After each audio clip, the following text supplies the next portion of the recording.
আপনি কি আমার বাচ্চার বাবা হবেন? এই কথাটা তুমি ওই যে গাছের নিচে বসে আড্ডা দিচ্ছে সাদা শার্ট পরা ছেলেটা তাকে বলবে।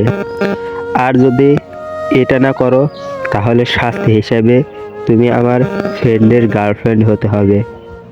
এখন তোমার ইচ্ছে কোনটা করবে? এহেন কথা শুনে ঈশানীর বুক ধক করে উঠল। একবার সামনে দাঁড়িয়ে থাকা ছেলের দিকে তাকাচ্ছে তো আরেকবার দূরে বসা ছেলেটার দিকে তাকাচ্ছে। যদিও মুখ দেখা যাচ্ছে না, শুধু পিছন সাইড দেখা যাচ্ছে। ঈশানী ভয়ে পাশে দাঁড়িয়ে থাকা মোয়ের হাত চেপে ধরল।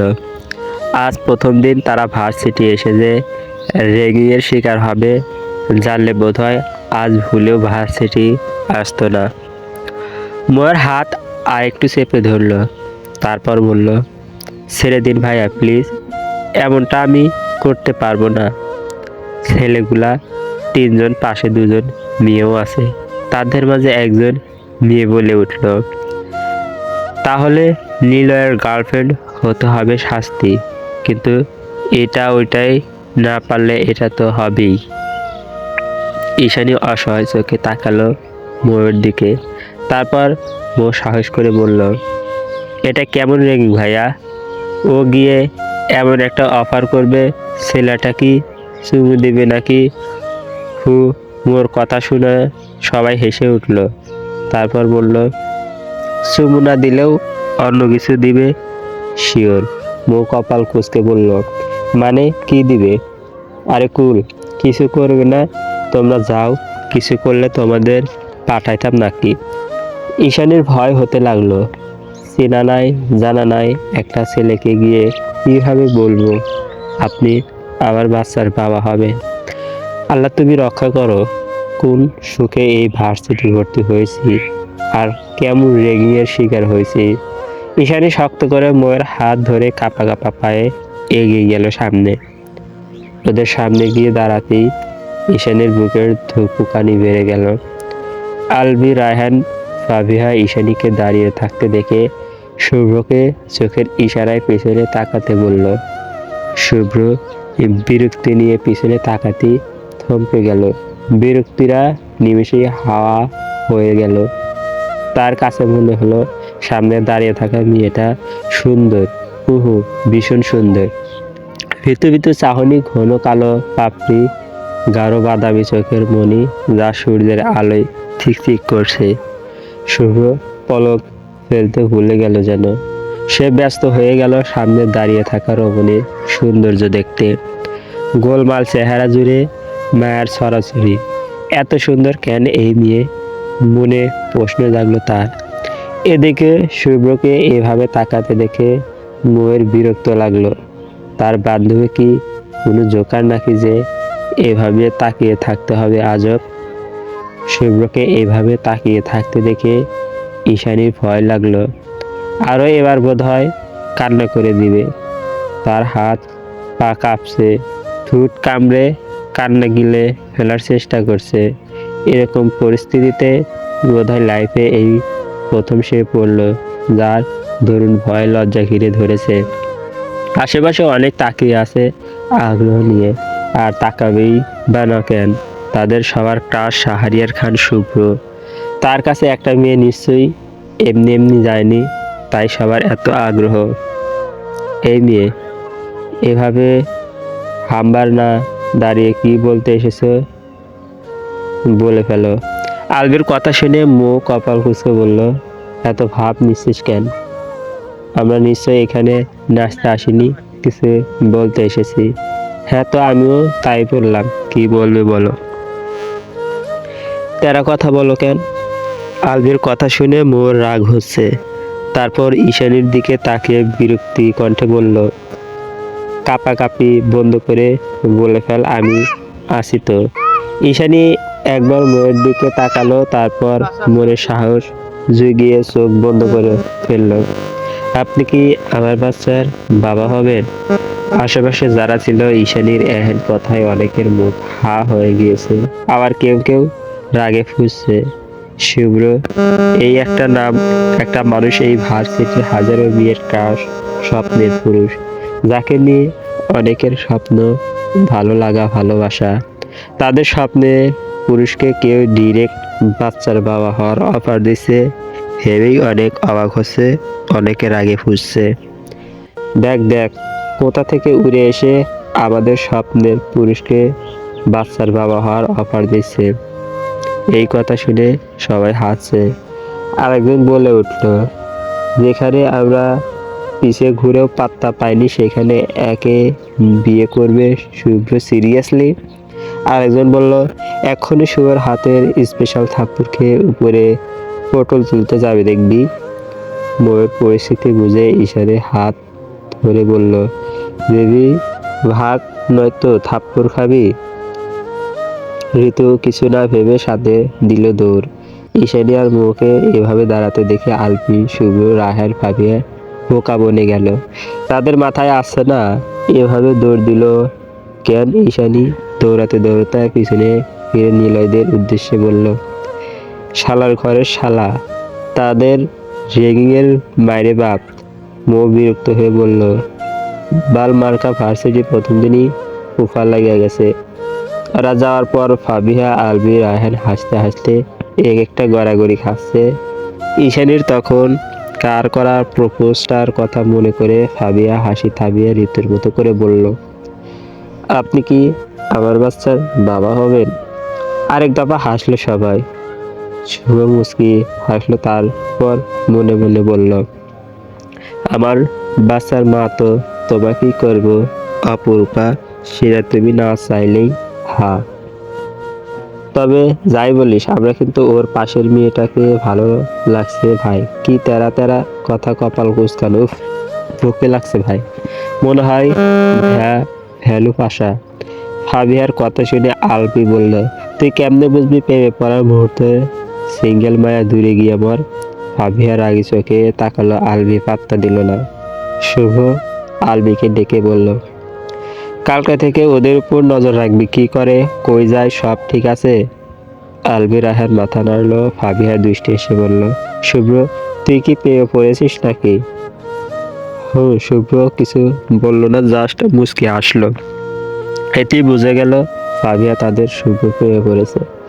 মাগো কি কপাল, এতদিন কত মেয়ে পিছন পিছন ঘুরলো, পাত্তা দিলি না, আর আজ একটা মেয়ে এসে ডিরেক্ট বাচ্চার বাবা হওয়ার অফার দেওয়াতে তার প্রেমে পড়ে গেলি। শাহরিয়ার খান রা বোধ হয় এমনই করে। শুভ বিরক্তি দৃষ্টি নিক্ষেপ করতেই চুপ হয়ে গেল আলবি।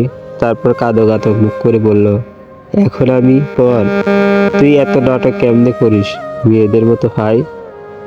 ফাবিহার কথায় আলবি ফাবিহার মাথায় ঠাট্টা মেরে বলল, চুপ পেতনি, বেশি কথা বলিস কেন তো? আমি পেতনি হলে তুই বান্দর ছর। এই তোরা চুপ কর, এত বড় হলি তাও বাচ্চাদের মতো ঝগড়া করিস দুইটা। শুভ্রর কথায় চুপ হয়ে গেল আলবি, ফাবিহা কিন্তু ইশারায় মুখ ভেকসি কাটতে ভুলল না। ঈশানী আর মৌ দৌড়াতে দৌড়াতে আচমকা দুজন কারো উপর ধপাস করে পড়ে গেল। মেয়েটা ব্যথায় আর্তনাদ করতেই হুঁশ আসলো দুজনে। তারপর দুজন উঠে পাশে তাকাতেই ভূত দেখার মতো চমকে গেল। এই তাবুর বাচ্চা, তুই এখানে কখন আসলি শালি? আহ, আমার কোমরটা বুঝে গেল রে। তাবাসসুমের কথায় নাক মুখ কুঁচকে বলল, কি সব অশ্লীল আওয়াজ করিস? তা বুঝি তাবাসসুম, তোর মাইন্ডে জুতা শালি, তোর মুখেও গুপুরুষশালী, রাস্তাঘাটে আহ উ করিস। মো আর তাবাসসুমের ঝগড়া দেখে ঈশানী বলল, বাদ দিয়ে বল তুই এখানে কি? তাবাসসুম থতমত খেয়ে বলল, আর আমি তো তোদের সারপ্রাইজ দিতে আসলাম। ঈশানী চোখ ছোট ছোট করে বলল, তুই না অন্য ভার্সিটিতে ভর্তি হলি? তাবাসসুম দেখে হেসে বলল, না এটাই হয়েছি, কিন্তু তোদের সারপ্রাইজ দেবো ভেবে বলিনি। ও বিরক্ত হয়ে বলল, ভালো দিস শালি, এখন যদি হার্ট অ্যাটাক করতাম? তাবাসসুম ময়ের দিকে তাকিয়ে বলল, কি হতো হার্ট অ্যাটাক করলে? দেশ থেকে একজন জনসংখ্যা করতো আর কি। তুই মর শালি গান্ডা। আচ্ছা, তোরা এভাবে দৌড়ে আসলি যে, কি হয়েছে? ও ঈশানী একে অপরের দিকে তাকিয়ে সব ঘটনা খুলে বলল। সব শুনে কিছুক্ষণের জন্য হতভম্ব হয়ে গেল তাবাসসুম। তারপর আচমকা হেসে দিল। হাসতে হাসতে চোখে জল এসে পড়ছে বেচারির। মৌ ঈশানী বোকা বনে গেল। এখানে হাসির কি বলল? ও যে হাসতে হাসতে শহীদ হয়ে যাচ্ছে। বালের ব্যাটকানি অফ কর, মানুষে পাগল বলবো তোরে। মোর কথা শুনে হাসি থেমে গেল তাবাসসুমের। তারপর ঈশানীর দিকে তাকিয়ে বলল, রেগের পাওয়ার সিঙ্গেল থেকে ডিরেক্ট বাস অব্দি নিয়ে চলে গেল বলে হেসে দিল আবার। মৌ উঠে দাঁড়ালো। ঈশানী তাকাতেই মৌ মুখে হাত চেপে ইশারায় বুঝলো একটু হাসি। বলি পাশে গিয়ে মুখ থেকে হাত ছড়িয়ে হাসতে লাগলো। তাও যেই সেই হাসি না, হাসতে হাসতে পাশে থাকা গাছটাকে জড়িয়ে ধরেছে। একবার তো আরেকবার নিচে বসে যাচ্ছে। এদিকে মৌয়ের ভূমি পাচ্ছে ভেবে ঈশানী আর তাবাসসুম পানি কিনে আনলো। কিন্তু মৌকে এভাবে গাছে জড়িয়ে ধরে হাসতে দেখে হা হয়ে গেছে ঈশানী আর তাবাসসুম। বেঞ্চিতে বসে আছে ঈশানী, তাবাসসুম আর তাদের সামনে দাঁড়িয়ে মৌ। কানে ধরে উঠবোস করছে, কিন্তু ঈশানী সেদিকে না দেখার মতো ভান ধরে সে অন্যদিকে চোখ রেখেছে। মৌ ঈশানীর দিকে তাকিয়ে অসহায় কণ্ঠে বলল, বেবি শোনা, আর কখনো হাসবো না আমি, সত্যি। তাও মাফ করে দে এবারের মতো। ঈশানীর পেট ফেটে যাচ্ছে হাসিতে। সেই কখন থেকে কানে ধরে দাঁড়িয়ে উঠবোস করছে। আশেপাশের অনেকে তাকিয়ে দেখছে তাদের, কিন্তু তাতে এই মেয়ের ধ্যান নেই। সে এখন ব্যস্ত বৃষ্টির রাগ ভাগাতে। ঈশানী ভাবে এই মেয়ে পাগল নাকি। অন্য কেউ ওর জায়গায় থাকলে বোধহয় বলতো রাগ করুক আর যাই করুক আমার কি, কিন্তু এই মেয়ে এতক্ষণ যাবৎ আমার রাগ ভাঙানোর জন্য কত কি করছে। আল্লাহ, ভাগ্য গুণে এমন একটা বৃষ্টি পাইছি। এদিকে তাবাসসুম মনে মনে বলতে লাগলো, আল্লাহ হাসি আটকানোর জন্য ধৈর্য দাও আমাকে। এখন যদি আমি হেসে দেই আমাকে উষ্টা দিয়ে উগান্ডা পাঠাবে ইস্যু বেবি। দুপুর গড়িয়ে তখন বিকেল। আকাশ কালো মেঘে ছেয়ে যাচ্ছে। বৃষ্টি আসবে বোধ হয়। মেয়েটা আকাশের দিকে তাকিয়ে বলে উঠল, ইদানিং আকাশটাও ছেলেদের মতো হয়ে যাচ্ছে, মিনিটে মিনিটে রং চেঞ্জ করে। তারপর রাস্তার জ্যাম দেখে মাথা ঘোরাচ্ছে বেচারির। আশেপাশে গাড়ির জ্যাম দেখে পা বাড়ালো সামনে। এভাবে দাঁড়িয়ে থাকলে সময় নষ্ট হবে ভেবেই রাস্তা পার হওয়ার জন্য এগিয়ে এলো। জ্যামে আটকা পড়ে বসে আছে প্রায় আধা ঘন্টার মতো। বিরক্তি হয়ে সামনে তাকাতে থমকে গেল। যুবকটি গোলাপি রঙের শাড়ি পরেই তা এক রমণী রাস্তা পার হচ্ছে। চোখে মুখে তার বিরক্তি। সে বিরক্তিকে বাড়িয়ে দিতে একগুচ্ছ চুল চোখে মুখে এসে পড়ল। তা আবার বিরক্ত নিয়ে কানের পিছনে চুল গুজলো। এই দৃশ্য দেখে হৃৎপিণ্ড থক করে উঠল যুবকটির। অপলক তাকিয়ে রইল সেদিকে। তারপর বুকের বা পাশে হাত রেখে চোখ বন্ধ করে ফেলল যুবকটি। তারপর কিছু একটা মনে হতেই তৎক্ষণাৎ চোখ খুলে আশেপাশে তাকালো। না, মেয়েটিকে দেখা যাচ্ছে না। গাড়ি থেকে বের হয়ে ভালো করে দেখলো, না, কোথাও দেখা যাচ্ছে না। কপালে হাত দিয়ে বিরক্তি কণ্ঠে বলে উঠল, একটুর জন্য চোখ বন্ধ করতেই হা হয়ে গেল। শালার ফিল নিতে গিয়ে হারিয়ে ফেললাম। এখন কই পাবো এই রমণীকে? সন্ধ্যা তখন। ড্রয়িং রুমের সোফায় ঈশানী আর লাবিব বসে আছে। পাশে মিষ্টি আর তার ছোট্ট মেয়ে বসে আছে।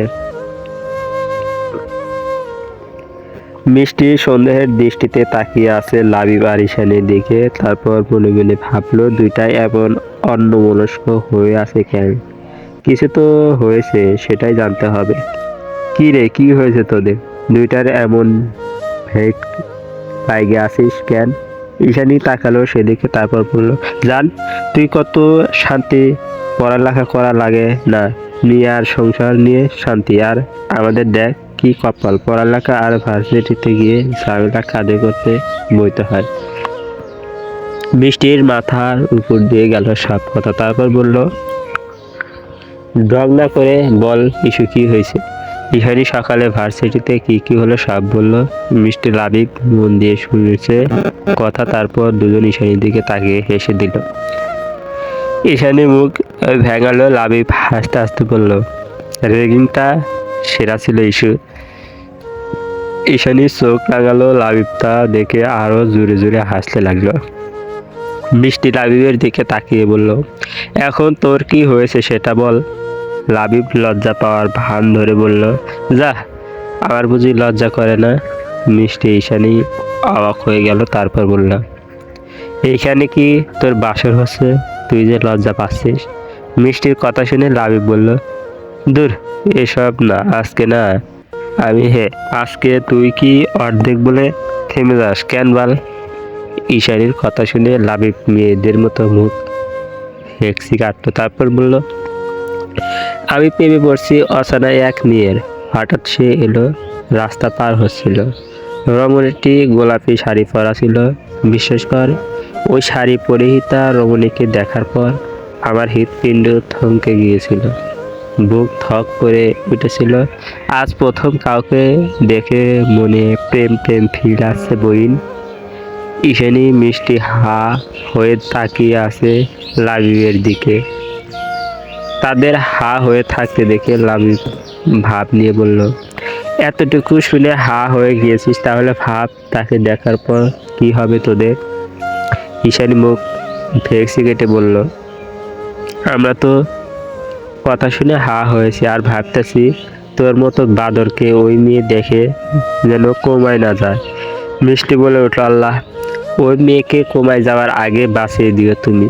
লাবিব কাঁদো কাঁদো কণ্ঠে বলে উঠল, আল্লাহ সইবে না এত অপমান করিস, ঠাডা পড়ব তোর উপরে। হয়েছে, থাম, আমরা জানি তুই পাগল। ঈশানীর কথা শুনে লাবিব বলল, দেখে নিস ইস্যু, ওই মেয়েকে যদি তোর ভাবি না বানাতে পারি তাহলে এই জীবনে বিয়ে করব না আমি। বলেই ছোট্ট মহুয়াকে কোলে তুলে নিল, তারপর আবার ঈশানী আর মিষ্টির দিকে তাকিয়ে মুখ ভেংসি কাটল। মামাকে মুখ ভেংসি কাটতে দেখে ছোট্ট মহুয়াও তাদের দিকে তাকিয়ে ভেংসি কাটল, তারপর চলে গেল রুমে।